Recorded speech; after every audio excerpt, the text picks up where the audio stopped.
Hi, everybody. We are having some technical difficulties, some changes, but I'm here. Hi.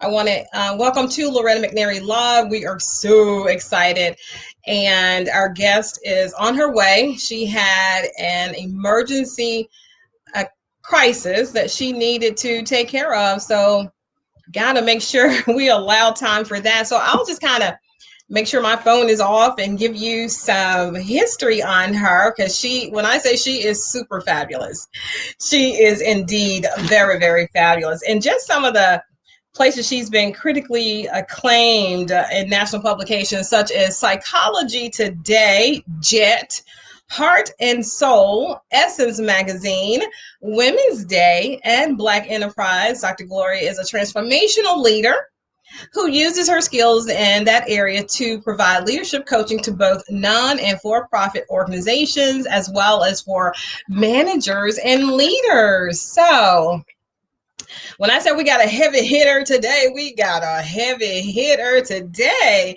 And so I'm super excited. So make sure you put she's also a clinical psychologist for those who didn't read some of the posts that we put on there. Dr. Gloria's father was a pastor and her mother a gifted and talented music teacher. Her exposure to public speaking and music greatly influenced her life in positive ways. Dr. Gloria plays the piano and she sings. So it was her early goal to become a professional singer, which did not materialize. So we have that in common as well. I didn't want to be a professional singer, but I wanted to do a little something on the stage, but I was really too shy to sing in front of anybody outside of church. So I'm super excited to talk to her about that. So she has developed a DVD entitled Suffer in Silence No More, and an audio CD entitled Maintaining Positive Emotions During Tough Times. She has a book, several books that's entitled Too Broken to Be Fixed, ? A Spiritual Guide to Inner Healing, and Strengthening the Ties That Bind, A Guide to a Healthy Marriage. Yeah, we're going to definitely talk about that. Keeping It Real, 7 Steps Toward a Healthier You. The Things That Make Men Cry. Who knew? And Create Your Blueprint for Good Success. And she has so many. She has a new book out, and we're talking about that, Unleashing the Weapons to Your Success, something like that. I'm sure we're going to talk a whole lot about that, and we're going to make sure we get your questions in. So if you can hear me, can you send me a comment, post a comment, so I can see that you're out there? How about that? Yeah. Let me know that you are out there. Yeah. So we're going to make sure we got these comments going. And when you put them in, because I want to make sure that you can speak with her, that you can ask her some questions, because how often do we get to talk to a professional, well-known, nationally acclaimed clinical psychologist, right? So Dr. Gloria loves the entertainment world, and it is a love coupled with her desire to help others that led her desire to write and produce stage plays. Can I tell you, this lady is a Renaissance woman? Yeah. So her first play, The Things That Make Men Cry, hi Milton, was written and produced in 2012. I did hear about that play. I heard about that. Things that make men cry. What? Because they're human. Come on, let's be real. Men are human too. So of course, they have emotions and they cry. I think a strong man cries. I don't think he's afraid to cry. We all have tear ducts. She also wrote and produced Three Times a Lady and Detours, which will have its second run which had a second run in December 2019. Her latest stage play, Don't Date. Don't Date, Investigate. That's the full title of that play. That will start in 2020. So we really got to talk to her about that. And plus, we're working on shows. I have some matchmakers, some internationally acclaimed matchmakers from all over the country and internationally that we're talking to pull this show together to talk about matchmaking versus arranged marriages versus online dating versus old-fashioned dating, meeting at the grocery store at church. So we'll talk more about that. And let's see, I want to make sure. I cried during the movie. Hi, Blake. How are you? Oh, me too. I'm scary too, so I have to be careful what I watch. Because so let's talk some more about her. Like I said, she did call me about 20 minutes prior to starting the show, saying that she had an emergency crisis. And had she said, Loretta, I turned that down, I would be like, no, you're not the kind of guest I need if you're not going to go and help somebody in crisis for a TV show, right? But she is not that girl. She is the lady who, of course, went and did what she was called to do.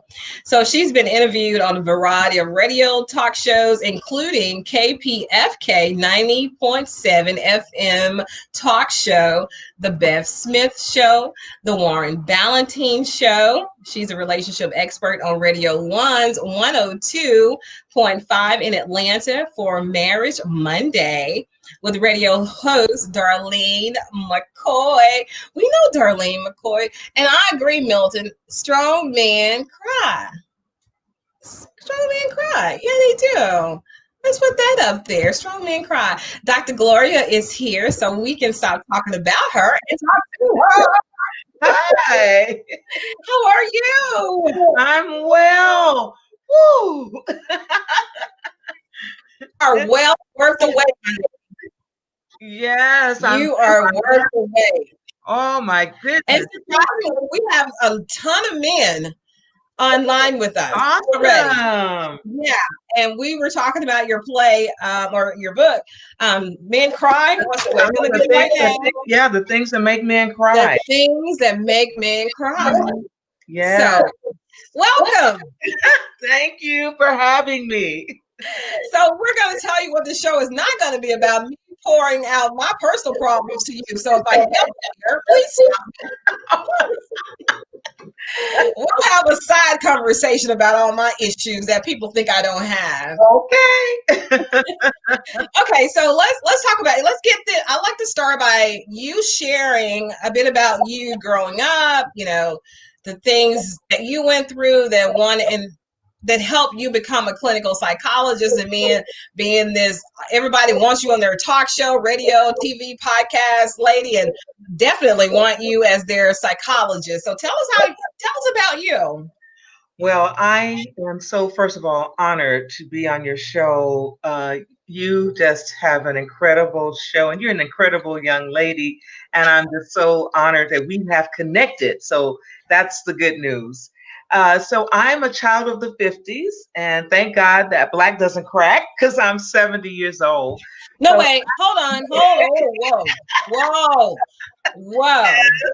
Okay, look, I have one of the most fantastic, incredible publicists, internationally acclaimed like you are, Monica.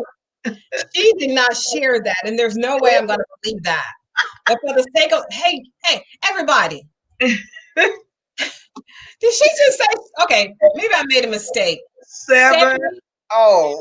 Okay, I'm going to do Spanish. 1, 2, 3, 4, 5, 6, 7, 8, 9. Oh my goodness. Yes. So I'm so grateful to God for that, that I'm still here, that I have had an opportunity to do life-changing work. And so I started out in Los Angeles, California. My dad was a pastor. My mom was a music teacher. And so, I made a detour in my life. I made a decision in high school that ended up changing the course of my life. At the time, I just thought it was the worst possible thing to do, the worst possible choice. I had a baby. at 17. Well, I got pregnant at 17, had a baby at 18. You know, the preacher's kid always gets this mark. But I don't think it really had anything to do with my dad being a minister because my father was very loving and supportive. I played the piano, had always played the piano for church, and, just made a detour. And at that time, it was not very fashionable to have a baby and not be married. And so I walked around with a lot of guilt and shame because one thing I knew is that I love God. I Mm.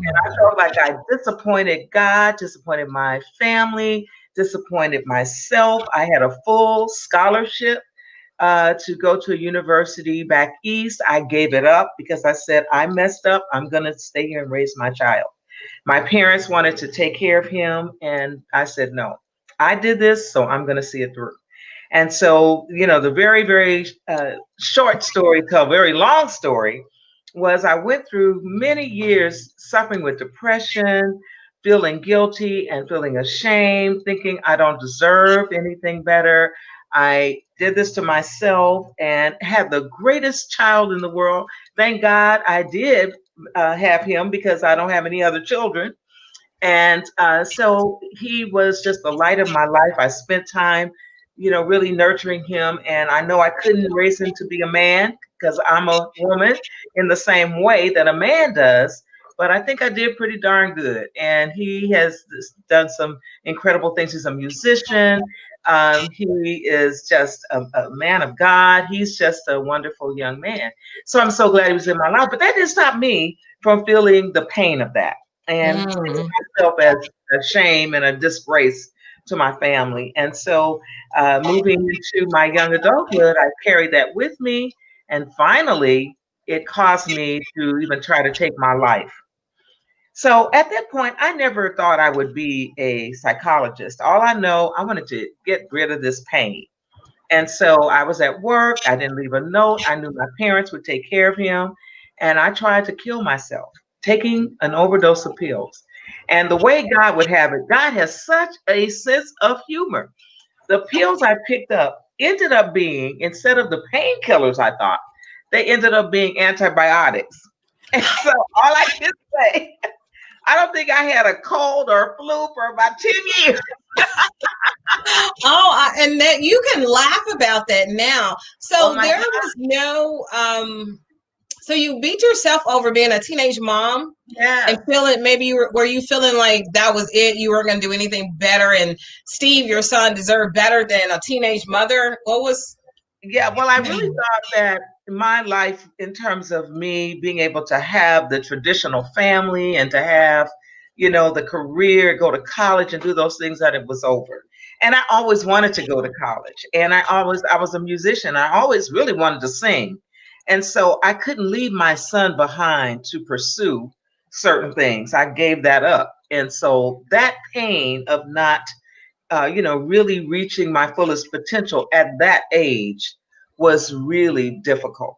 And so it wasn't until years later in my 30s that I went back to school with six Oh. units. And it was when I married a pastor, and he didn't want me to work. And he said, well, what do you want to do? Because I was dying, not working, because I'd always worked. And so he says, well, what do you want to do? I said, well, I want to go back to school. And that very thing ended up killing my marriage. But I went back to school and started with, my bachelor's degree in psychology, and then went into a master's degree program for marriage and family therapy, and decided, well, I want to teach, and I think I want to do some more clinical work. So then I went into a PhD program. And all of that happened between the ages of 38 and 50. So when I finished the PhD, I was 50 years old. And so it is such a testimony for people who say, I can't make it. I don't know what to do. I have these dreams and these passions, but I can't do them. And that's kind of why I wrote this ebook, Unleashing the Secret Weapons to Your Success, because I take you through my own story, my journey. How do we get there? And so it was just, it was a time, and the rest is history. I ended up getting a divorce after 24 years of marriage, which was very difficult. But guess what? I was able to breathe from that, and then to walk into just the greatest time of my life, writing stage plays, doing clinical work, working in corporate situations, doing the work that needs to be done, seeing patients, and have written my first feature film. I'm telling you, speaking all over the country, doing a lot of things that I love to do. And Oh, so wow. what happened because of that early stuff that I went through, God gave me the opportunity to pour back into other people's lives who may feel like I felt, and Okay. I can relate to it. That is a lot. And I can see why you are a clinical psychologist, because you not only have this book knowledge and all this clinical knowledge, but you actually have experience in those same areas that you are helping people with. So when I said that you were caring and knowledgeable and the best, I'm still thinking because of your studies and your professionalism and your expertise, not from a personal standpoint. And we were talking about when you were coming on that we were going to talk about, suicide prevention, and try to give people some help, because people people will be surprised at the people who have thought about it and who are Right. thinking about it. Absolutely. So we have to be more patient and more kind and forgiving, because people are they're just one little thing said or a look or an unshared smile from going into doing what you try to do. Hmm. So can you talk to those who have thought about it and those who are thinking about committing suicide, and then those who are living with the grief of having a loved one commit suicide, Oh, and yeah. guilt when that happens too? Absolutely. I've been dealing with that all day today, as a matter of fact. And I want to say to people who are thinking about harming themselves, and sometimes it's not even that blatant. Sometimes I just don't feel like getting up, or I just don't feel like seeing anybody or talking to anybody. So people who are isolating themselves may be at risk. And if you have someone who has committed suicide, or you have a history of attempting suicide in your past, sometimes you're more vulnerable to acting that out. So I would say that help is available. Please do not suffer in silence. I think that was the thing that I did for so many years. Nobody knew because I was this bubbly person. I still did everything I did. I loved having fun. I was the life of the party. I would sing and dance and have a great time. But on the inside, when I would get home, I would just go to bed. I was a perfect Mhm. worker because I love to work and I love a strong work ethic. But it would take me so long to get out of the bed in the morning. So I'm going to say this to parents. If you have kids that are uh, seeming like they are having a difficult time getting moving, it doesn't mean that they're lazy. And stop using that. They may not be lazy. They may just be dealing with depression. And that's one of the symptoms where you just don't want to move. You don't want to get up. You don't want to eat. Or if you do, you want to eat too much. Or you don't want to sleep. Or if you do, you sleep too much. And so that's what I would do. I would lay in that tub and just go to sleep in the tub. And my Mm. mother would say, "Honey, are you going to work today?" Oh, yeah, I'm coming. And then when I get to work, I'd be on. Nobody would ever know. And that's what we do. We suffer in silence. Help is available. Depression is a treatable disease. And you got to look at it just like you would diabetes, hypertension, or any other kind of organic situation we may be working with or going through. It is treatable. Oh, wow. Okay, let's really slow down some more, because you said that you were going to work every day. You were still doing your daily activities, singing, dancing, hanging out with friends. But when you were home, that's when, and see, the one of the worst things you can do, but it's the go-to thing you want to do when you're depressed and sad and feel like you're unworthy and things aren't just working for you. You want to isolate yourself. Mhm. And I feel like the enemy, your mind, wants you isolated so it can spit all that negativity into your ear and your mind and your heart and your soul and your spirit. It wants to keep you alone. So I wish everybody, now I have I'm a person, I go through stuff by myself, which is not good. I know it's not good. I let people share all my good stuff, but I very seldom will bring somebody in to when I'm having a hard time. So Mhm. how can we spot that? A person like you, Dr. Gloria, there are a ton of people like that that are doing it right now. I got Simone Franklin. She said that was her life for a long time before Mhm. getting help. Yeah, So yeah. tell us, how can we spot that? And then when we spot it, what Mhm. should we do to help somebody that is considering suicide, even if they probably won't do it, but they're thinking about it heavily? Yeah, I think the first thing we have to do is acknowledge that suicide is real. I talk to so many people, especially people of color, who have a hard time even wrapping their mind around the fact that people will try to hurt themselves. And so we have to stop doing that. When someone is telling you, you know what, I don't want to come out to play, I don't want to talk. I don't want to go. Because one of the signs is not wanting to do things that you once enjoyed. So if you have a friend and that friend was the life of the party and always going with you doing things, and all of a sudden they start withdrawing, Mhm. that's a sign that something may be going on. And so that's when you pick up the phone. Okay, are you all right? What's going on? And most of us can tell by the person's voice. I Yeah. can look at people and tell you're not doing well. You know, Mhm. I know, I don't care how Mac we are made up or whatever. I could tell, I could look at your eyes and tell that, because I could recognize it in myself. I knew you're not doing good. My mother would say, are you okay? You know, so we have to start helping people to be able to speak their truth and then say, well, you know what? I'll go with you if I need to. And please, and this is another thing.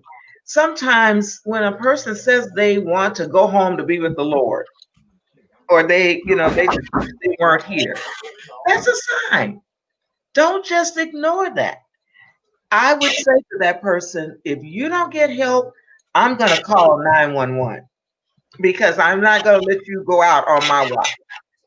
If a person starts giving away things to you, then you need to start, you know, becoming kind of suspicious. Why are they giving things away?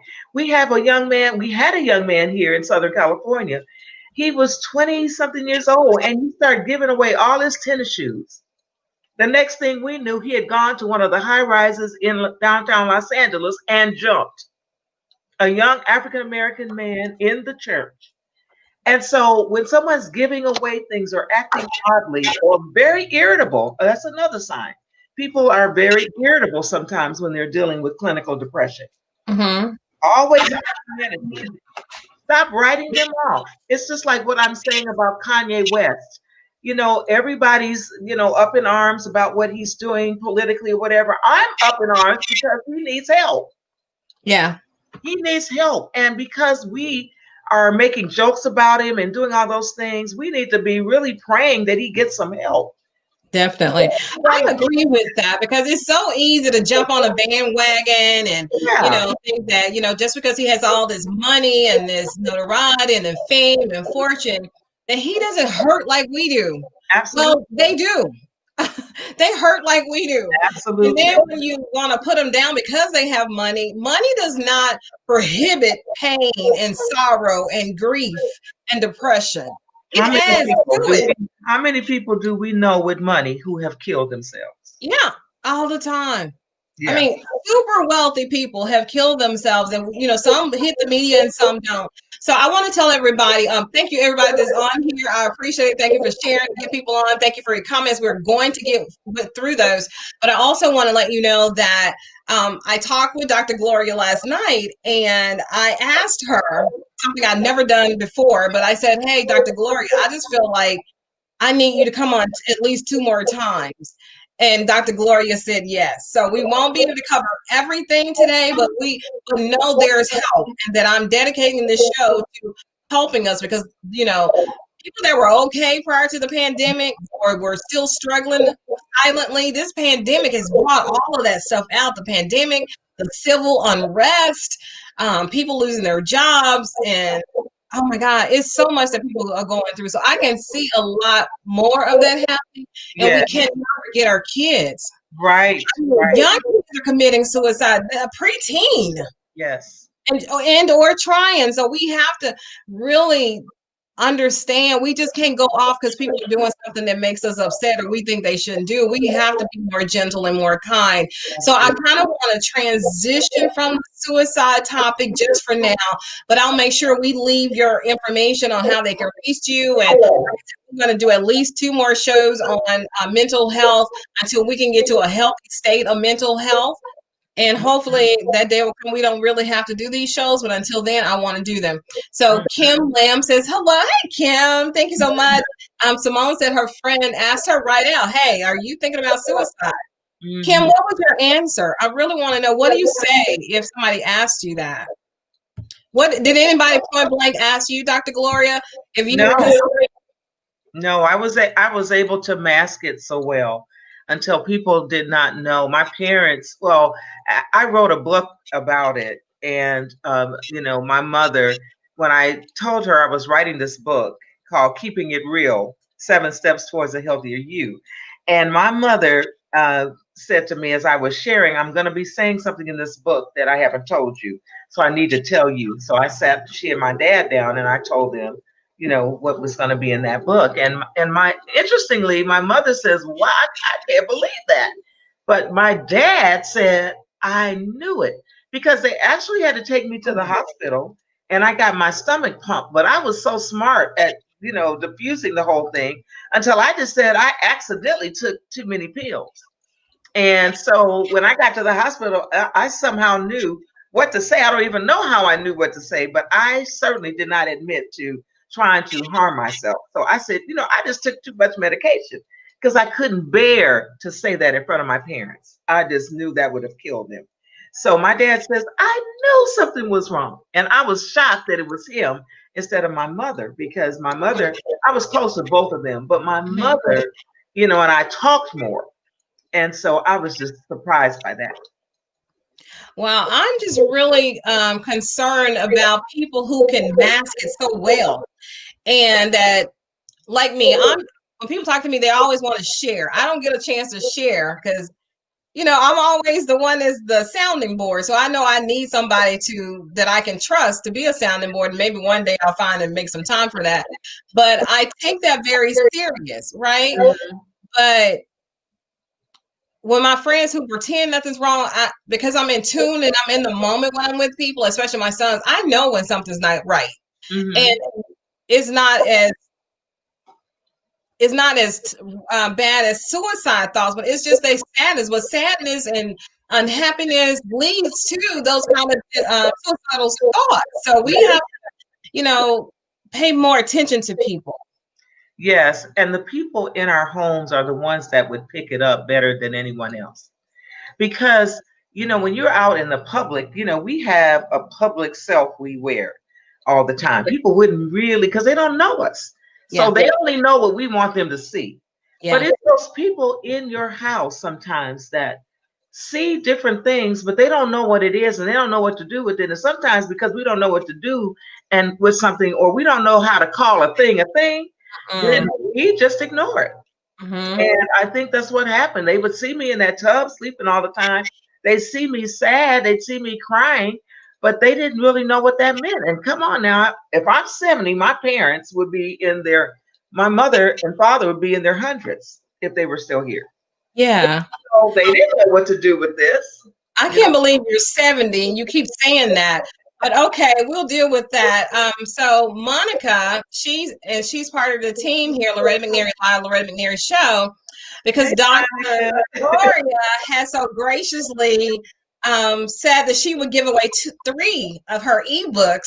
So Monica is monitoring, your engagement in the show, your comments, and so we want to know if everybody who's on is sending comments, because I understand some people want the privacy. Tell us where you're from. If you're from Tennessee, you don't have to dial it down to Memphis or Nashville or Brentwood. You can say Tennessee if you want to, or Chicago, or just Illinois. So we want to know where you're listening from.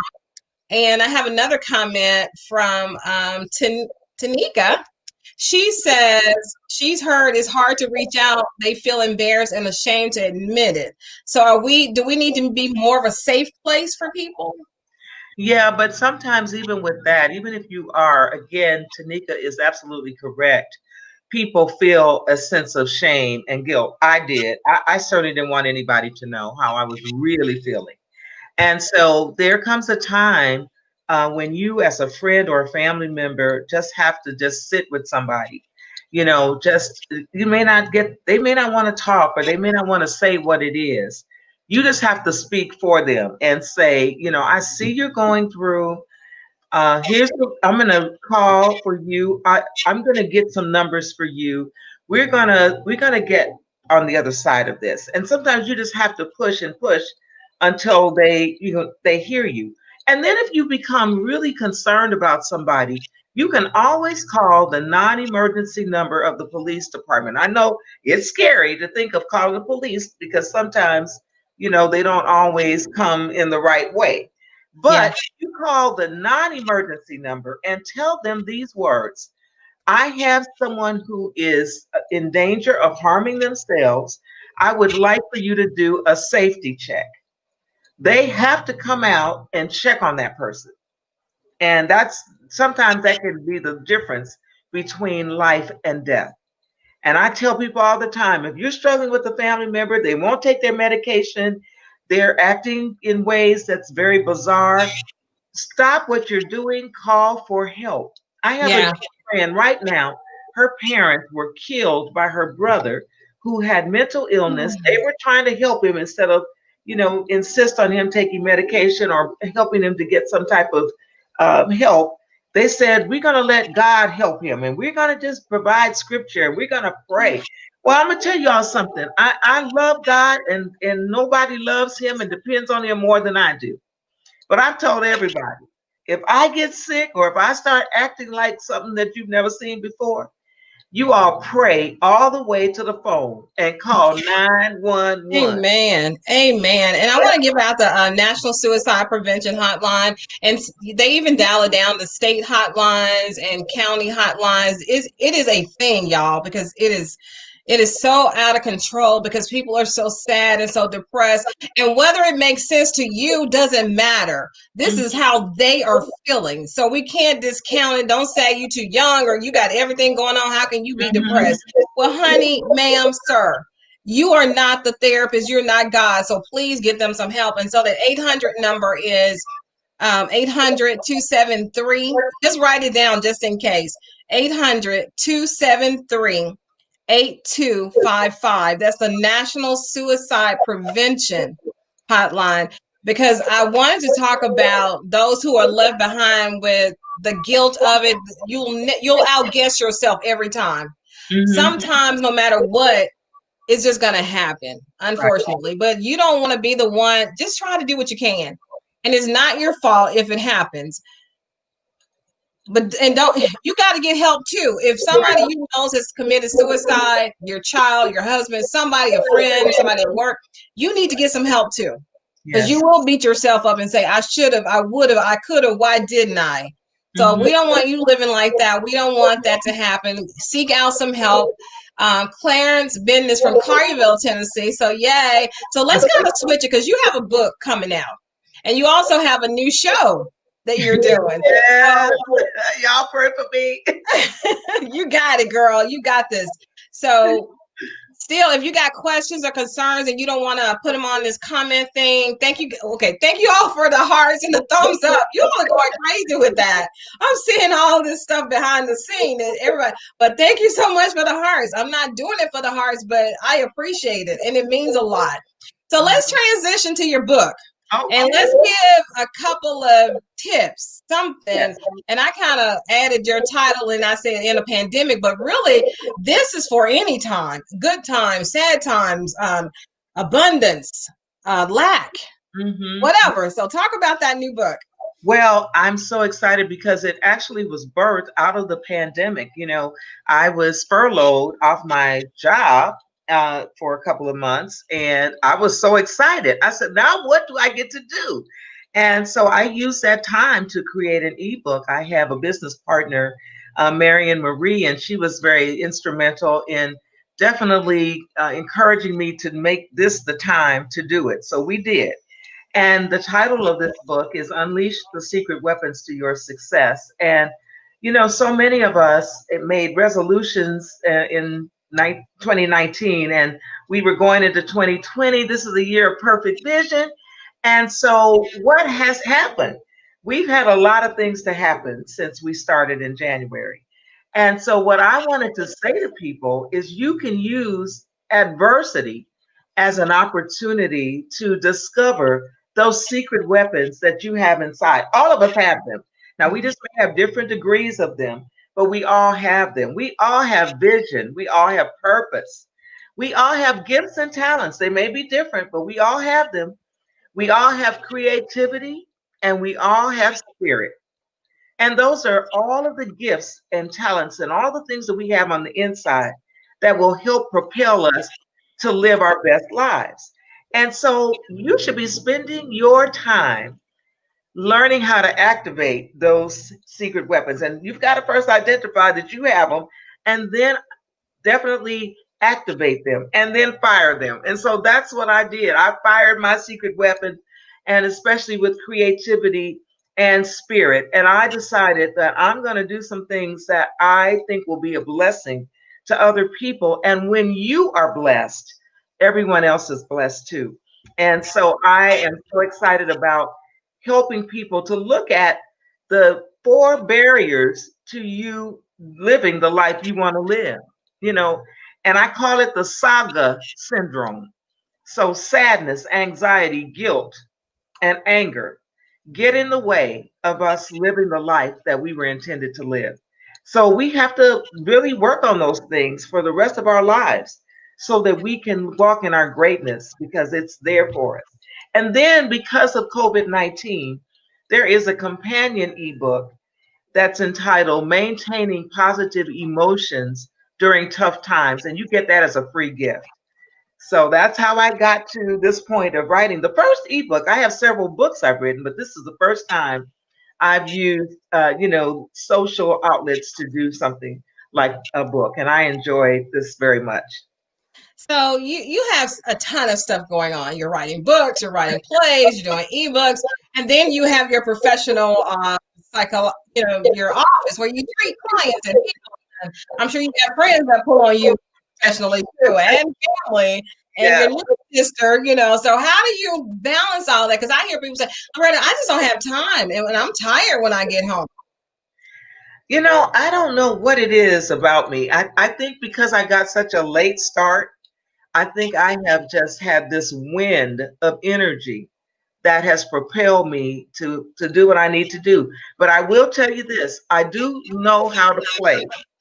I know how to take time off. I know how to take care of myself. I know how to say, hey, I can't do that this week because I'm going to have some Gloria time, some me time. I know how to breathe and to be mindful. I know how to use music. Not only do I play, Christian music and pop music, but I play classical music. So I Hmm. pull out the sheet music when I want to just decompress altogether and sit at my piano and I play. And those are ways that I rejuvenate myself. So I don't know where I've gotten all this burst of energy, but I think those might be some of the explanations for it. Okay, so I want to switch gears again because you have so much going. I want to talk about the stage plays, and Yeah. I want to talk about two of them. Okay. We got a little time left. I didn't even ask you how much time you have, but I'm assuming an hour. So Yeah. let's talk about the things that make men cry. First, I want to know what inspired you to write this, and Yeah. what were your hopes for it after people experience Yeah. things that make men cry, the stage play. Well, I really was very hesitant about even tackling that topic because sometimes women always are speaking for men, and I don't think that's a good idea.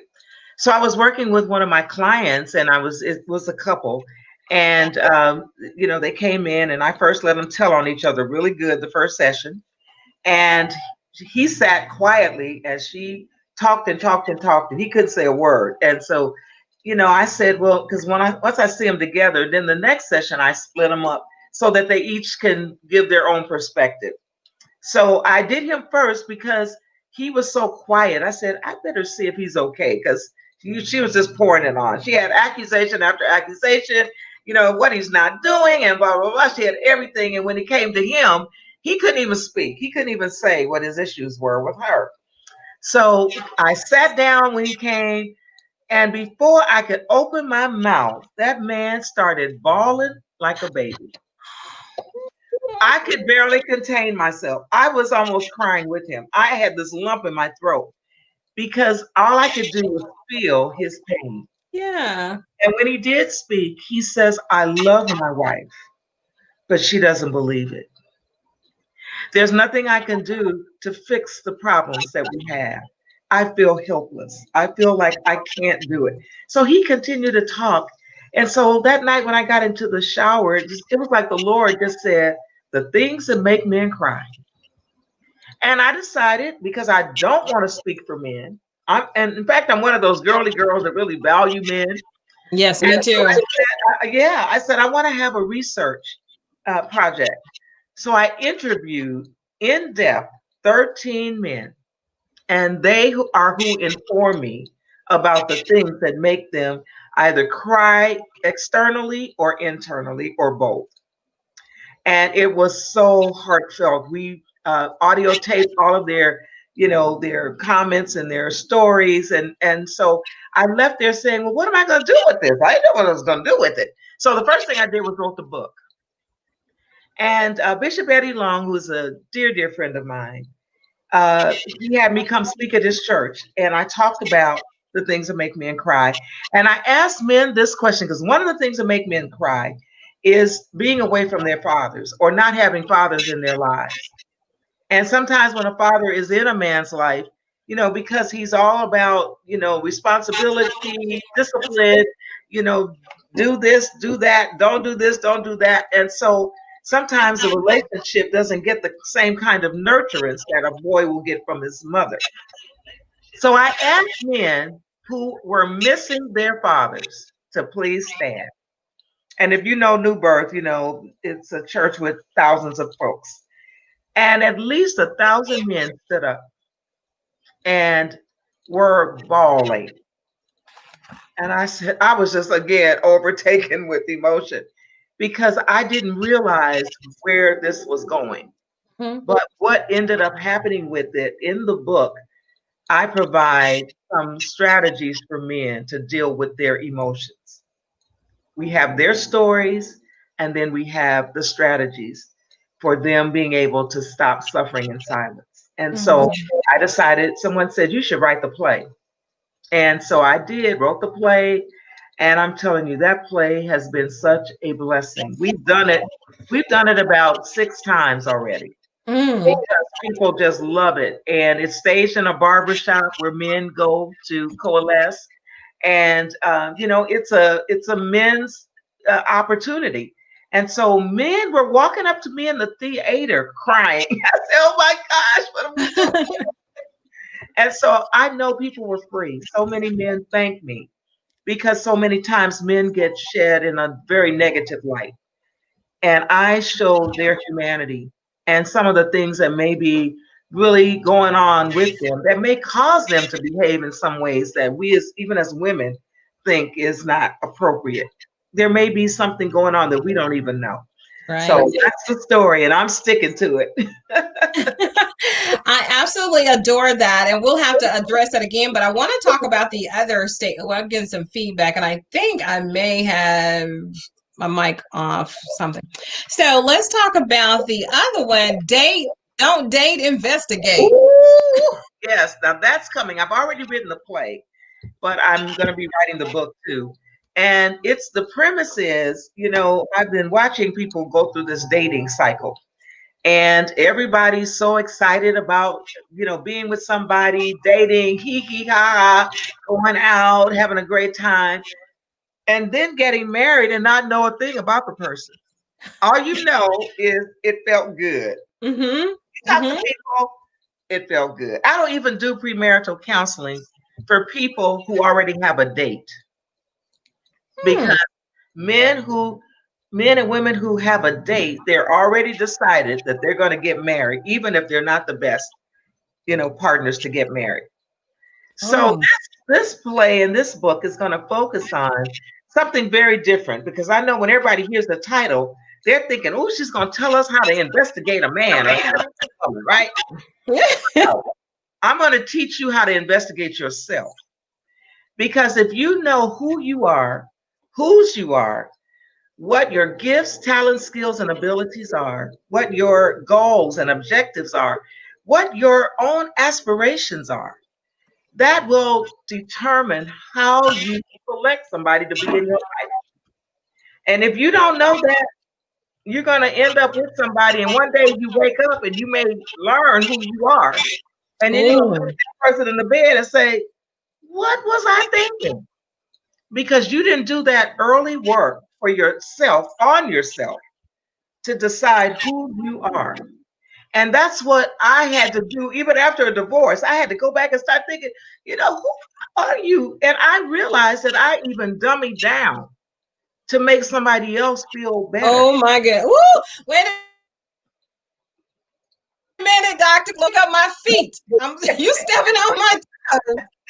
Okay, so I know when you come back, we Yes, definitely are gonna dive into that yes, because we date differently than I think dating was created yeah, for, like back in the day. So we definitely got to talk about that. And I'm glad. Now, if it had been investigate that person, I would have been for that too.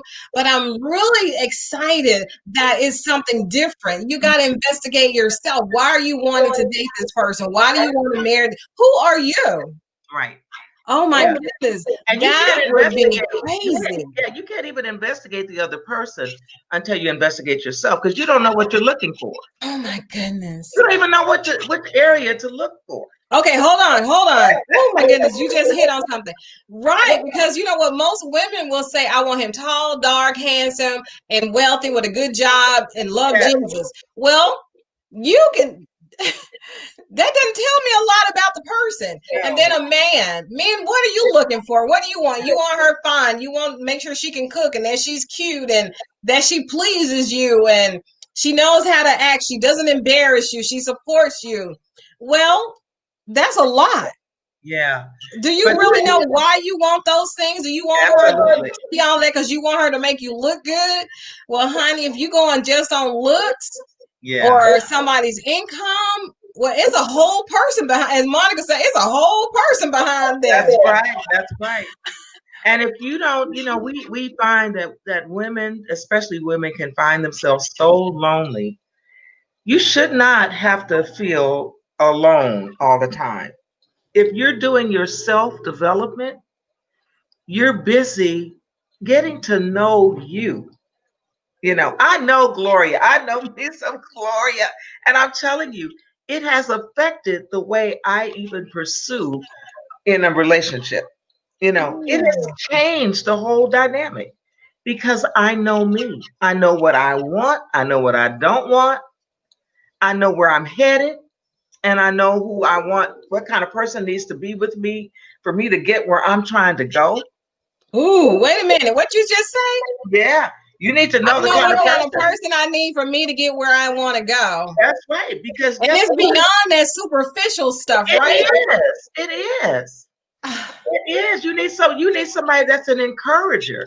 If you are a gifted person and you have a call on your life too, they may have a call on their life, and of course you're there to assist them, but you have to be able to be with somebody that sees your gifting Oh and is my able goodness. to accept who you are and is ready to encourage you instead of sitting there mad because you are doing those things that you've been called to do. Oh my goodness. And but then that's what attracts them to you. Because Absolutely. when I was taking time to kind of date, it was always people who were attracted to my personality, the way I looked, the way I talked, but they didn't want the person. They just wanted those things. Yeah. And Yeah. so when you get that, then I see through that you can't support me. You won't, long as I'm high, we'll have a fantastic relationship. But Yeah. what about those days when I get too many no's? Somebody told me no, we can't do it, or somebody didn't call, or one of the boys was having a hard time. Can I depend? Because that's more important to me. Not when you're with me when Right. everything is grand.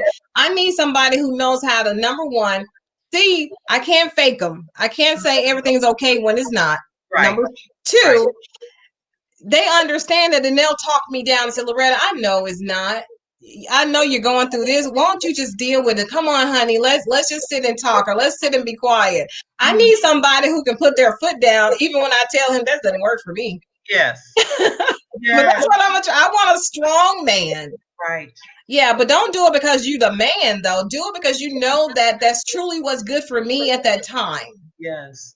But Yeah. submission goes both ways. So you have to be with someone who, and this is so freeing, I think, for men and women to be able to meet somebody, and you don't have to even worry about spending a whole lot of time. There are things that will already, just like when a man tells me, "Woo, you're too busy," I already know you are not the one. Yeah. Because this is what I say. I've learned that, and I think somebody told me, and this is how they told me, grown folk do what grown folk want to do. And I know it's not grammatically correct, but it was powerful. Right. Now we do. I don't care how busy I am, how much I got going on. If I really, really want to do something or go out on a date with, I'm going to do it. But if I don't, then I will let those things.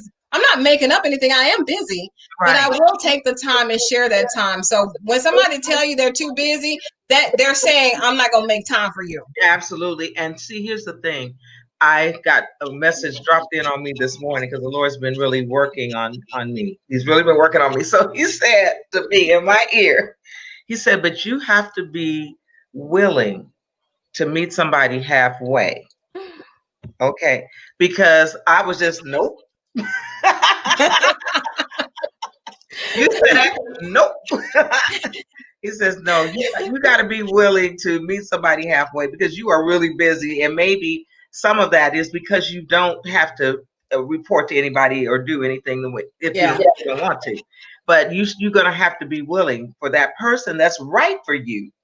Not that person who may be oppressive, because I'm not going to be oppressed. But the person that's right for you, you will want to spend more time. And that's the beauty of it. Definitely. And I don't want to be controlled and I don't want to be oppressed, but I do want somebody who would say, baby, you are doing too much, and tell me why you think that. Don't do it out of control. Don't do it out of you and your feelings or whatever. But I want him to be able to say, you're doing too much. Tell them no. Now, when I get that. Yeah, right. And don't say it when you first meet me, though. No. And I won't say that to them. So what I understand is we have to meet men halfway, though. And I see and hear a lot of women, and they'll say, this is one thing I don't like it when married women say, girl, I'm spoiled. I'm like, well, is your husband spoiled too? Because if he's not, then you're controlling and you're doing too much. Because if a grown woman's claim to fame is she's spoiled, but her husband's over here working 2 jobs, 3 jobs, doing this other stuff, looking ragged and tired, I'm like, are you really spoiled, or are you just being tolerated? Wow, yeah, that's good. Yeah, it's something, but it can be beautiful. I believe that. And I think if you do your work and you are able to get with someone, if someone said it, that you're equally yoked with, that that you fit with, it's easy. It's really not that hard. But if you get with sometimes we get with people where it's like putting a square in a circle. It doesn't fit. And you spend all your time trying to make that thing fit. And the more you try to make it fit, the more it hurts, the more painful it is. So don't try to do that. Make sure the puzzle fits, the pieces fit. Wow. Again, another show entirely dedicated to that. Just having healthy relationships. Because I think even though we led with the suicide and suicide prevention and thoughts and awareness, I think if we really got relationships right, we could kind of minimize a lot of that depression and a lot of that wanting to say, you know what, life is not worth living. If we all, not just a intimate relationship, a platonic relationship, and we were all better friends, better daughters, better moms, you know, and not saying you got to be superwoman and all of that, but just in the moment, Mm-hmm.